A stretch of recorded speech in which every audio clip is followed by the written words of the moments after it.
On parlera des œufs également. Pourquoi des œufs? C'est pas encore la période de Pâques, mais simplement parce qu'un certain nombre d'associations s'élèvent contre la vente des œufs en batterie dans les supermarchés. Alors, est-ce qu'on peut arriver à une interdiction totale de la vente des œufs de batterie dans les supermarchés? Il y a un certain nombre d'établissements, de grandes chaînes hôtelières qui déjà bannissent les œufs de batterie. Voilà. Il y a une échéance normalement européenne en 2012. On verra si cette échéance a une chance ou non d'être respectée. Et puis La curiosité n'est pas un vilain défaut. Code Risoli sur Sud Radio. Alors il y a une association, cette association s'appelle L214, l'association L214 qui lance une campagne auprès des chaînes de supermarchés françaises.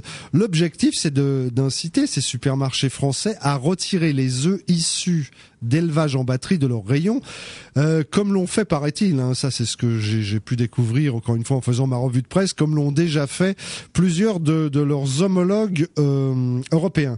Alors, qui est-ce que j'ai moi au téléphone? J'ai Sébastien Arsac de l'association L214. Sébastien Arsac, bonjour.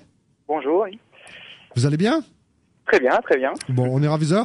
Alors d'abord un petit mot parce que ça fait un peu bizarre, on a l'impression que c'est un code secret. C'est quoi cette association L214? L214, c'est un article en fait du code rural français qui reconnaît la sensibilité des animaux. C'est le seul article de loi qui reconnaît le caractère sensible des animaux. C'est-à-dire leur capacité à ressentir il dit quoi cet article? Alors il dit qu'on doit placer, que les animaux étant des êtres sensibles, on doit les placer dans des conditions qui sont compatibles avec leurs besoins biologiques. Donc c'est une reconnaissance en fait d'un caractère commun qu'il y a avec les êtres humains, c'est leur capacité à ressentir le plaisir, la souffrance, etc. Ouais. Et donc comme ils sont des êtres sensibles, ça nous donne une certaine obligation sur leurs conditions d'élevage par exemple. Bien sûr. Alors je voudrais dire que si on a décidé d'évoquer ce thème aujourd'hui, c'est-à-dire bannir les œufs de batterie, on va dire exactement, après on va préciser un petit peu les différents types d'élevage des poules un petit peu partout à travers la France, mais vous avez décidé, vous, cette association L214, du nom de cet article dont vous venez de parler, d'organiser une tournée de sensibilisation, si j'ose dire, et vous allez commencer précisément par le sud de la France. Vous serez au niveau des dates aujourd'hui, normalement, si le calendrier est respecté, vous êtes à Lyon. Ensuite, bon, alors demain vous serez à Grenoble. Je les donne rapidement les dates, comme ça, tous ceux qui nous écoutent ce matin et qui sont intéressés par cet état de fait, donc de bannir les œufs de batterie des supermarchés. En France et savoir si oui ou non c'est possible. Donc demain vous serez à Grenoble, après-demain à Avignon, le 27 à Nice, le 28 janvier vous serez à Marseille, le 31 janvier c'est lundi prochain ça, oui. À Montpellier, le 1er février vous serez à Toulouse, à Bordeaux le 2 février, à Limoges le 3 et à Clermont-Ferrand le 4. Voilà, c'est l'impression que je fais une tournée d'artistes là. Mais alors, vous allez nous dire un petit peu comment ça se passe cette tournée que vous avez appelée, sauf erreur de ma part, tournée poule pondeuse. Poule pondeuse, éradiquons les cages en fait. Éradiquons, pardon, j'ai mal entendu. Éradiquons les cages.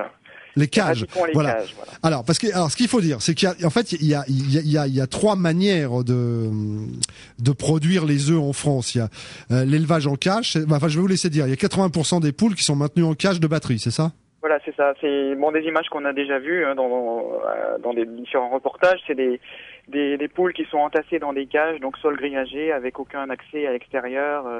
Avec obligation de débéquer les poules pour qu'elles évitent de se blesser, le cannibalisme, etc. Oui. Voilà. Et ensuite, on a au niveau des alternatives, on a une petite alternative qui est l'élevage au sol, qui n'a pas forcément nos faveurs non plus, parce que les poules peuvent pas aller à l'extérieur. Ils sont pas dans des cages, mais ils sont au sol dans des grands bâtiments fermés. Ouais. On n'a pas précisé, enfin on l'a précisé puisque vous l'avez dit béquet, mais généralement les élevages comme ça en cage sont là, je fais référence aux images que comme la plupart des gens j'ai pu voir à la télévision, mais sont des élevages absolument gigantesques. C'est pas quelqu'un qui a 3 cages chez lui, c'est absolument gigantesque. Et les poules peuvent mourir à n'importe quel moment, peuvent même voir se décomposer littéralement, où personne viendra forcément les ramasser là et se décomposer au beau milieu de leurs congénères, si j'ose dire. Bien sûr, parce que ce sont des élevages qui peuvent faire 50 000, 60 000, et maintenant on arrive à des 200 000 poules pondeuses sur 2 bâtiments. Donc on a des bâtiments qui vont faire plus de 100 mètres de long, et les cages sont empilées les unes sur les autres, donc on va avoir 7 ou 8 étages de poules pondeuses.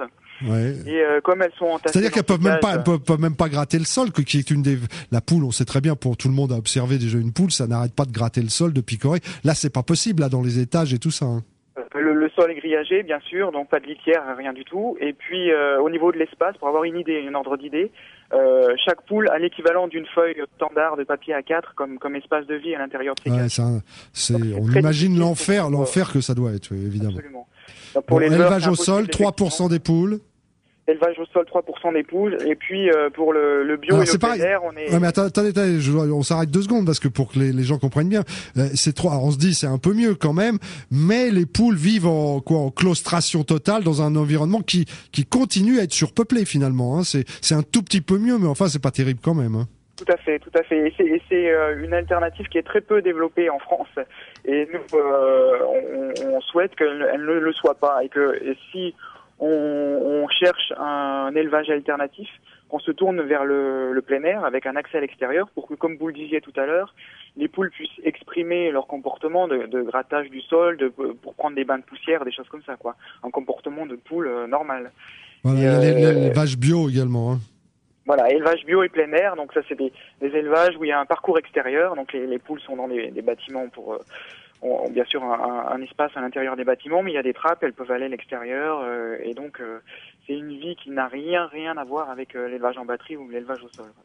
D'accord. Alors donc je l'ai dit tout à l'heure, il y a cette fameuse tournée poule pondeuse de L214, l'association que vous représentez ce matin sur notre antenne. Alors donc là, on a expliqué rapidement les faits. Ça, c'est un état de fait, hein, ce qu'on vient de dire. C'est voilà comment ça se passe. Alors je sais que vous avez déjà un certain nombre de réactions positives. Vous devez avoir tous les amis de Brigitte Bardot avec vous, vraisemblablement déjà pour commencer.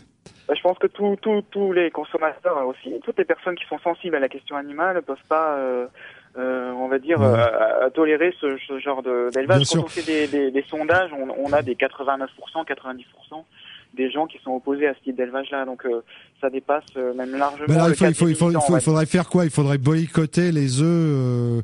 Le problème, c'est que bien souvent, on nous montre aussi des reportages où on nous explique que quelle que soit la façon dont est pondu l'œuf, c'est-à-dire que ce soit en batterie ou en plein air, ça n'altère pas la qualité de l'œuf. A priori, hein, c'est ce que j'ai cru comprendre. En fait, ça altère le confort de la poule. Il y a une question de bien-être animal. Il y a une autre question quand même, si on veut aller sur la question de la santé publique, etc.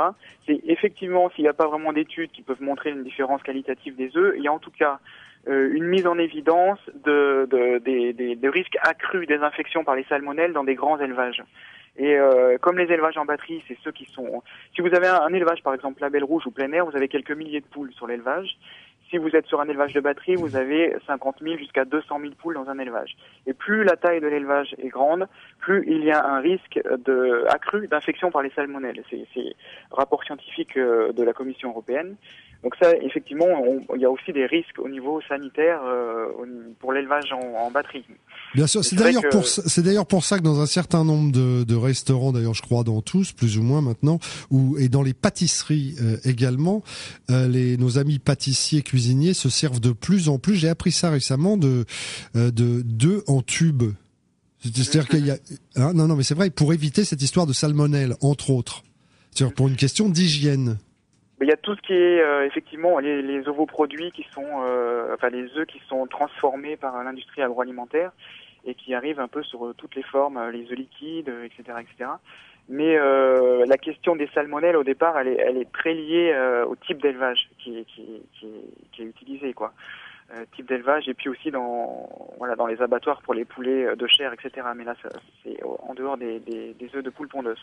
D'accord. Alors, quand je parlais tout à l'heure de votre tournée, en 2 mots, elle se passe où cette tournée? C'est sous chapiteau? C'est dans quel type de salle? Parce que là, c'est bien. J'ai dit, vous serez à Toulouse, je sais plus quand, à Toulouse le 1er février, à Bordeaux le 2 février, à Montpellier le 31 janvier, à Marseille à Marseille le 28. Voilà. 28 janvier, oui. Mais alors, par exemple là, si je prends Marseille, où est-ce que vous serez où est-ce qu'on peut vous trouver? Alors le point de rendez-vous, alors déjà parce qu'il y a beaucoup d'informations, donc le point de rendez-vous, vous pouvez aller sur le site de l'association L214.com et vous aurez les dates et les points de rendez-vous, les lieux de rendez-vous pour chacune des étapes. Et alors chacune étape, classiquement ça se passe comme ça, on a un rendez-vous à 11h au centre-ville pour faire signer des cartes postales qui demandent aux grandes surfaces d'éradiquer, d'abandonner les œufs qui viennent de poules en cage. Et ensuite, en deuxième étape, on se rend dans un supermarché avec une grande banderole, une carte postale géante, et on va remettre les cartes postales qui ont été signées au centre de la ville à un des supermarchés. Alors, pour le moment, on fait un peu toutes les enseignes. Là, aujourd'hui, à Lyon, on fait Carrefour, mais on va aller dans les Leclerc, dans les Intermarchés, etc. Et on va à la rencontre du directeur pour remettre une carte postale géante, les cartes postales signées au centre-ville, et pour lui montrer, donc on a des images et on va lui montrer ce que c'est que l'élevage des poules en batterie. Bon, cela dit, non, mais vous avez raison de le faire. Je pense que le directeur est pas plus sot qu'un autre et qu'il est tout à fait au courant. Après, il y a des questions de chiffre d'affaires, etc. Bon, parce que je suppose que si on élève les poules comme ça, il doit y avoir une question de coût, de prix de revient. Et d'ailleurs, on le voit bien quand vous allez dans un supermarché, vous avez les différentes sortes d'œufs, dont ceux élevés en plein air. Évidemment, élevés en plein air, ça coûte toujours quelques centimes d'euros en plus. Du coup, c'est pas les poules qui grattent, mais c'est ceux qui vendent les œufs. C'est intéressant cette histoire de prix aussi, parce qu'on veut aussi justement aller là-dessus. Souvent, les grandes surfaces nous disent oui, mais pouvoir d'achat, etc. Les poules en batterie, c'est moins cher. En fait, pas du tout. Pas systématiquement, en tout cas.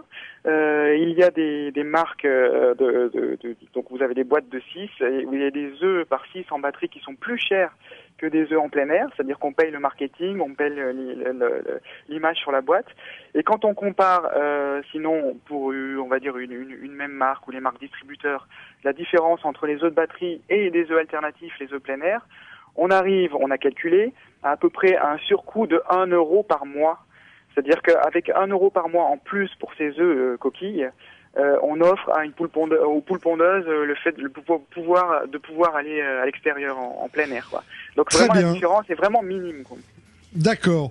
Bon, je pense qu'on a bien compris. Nous, on voulait vous donner un petit coup de pouce parce que nous aussi, on a envie que les poules, les animaux puissent vivre dans des conditions tout à fait confortables. Et on vous souhaite bonne chance pour cette tournée avec votre association L214. Merci à vous. Au revoir. Merci beaucoup. Au revoir. C'est bon à savoir. Code Risoli sur Sud Radio.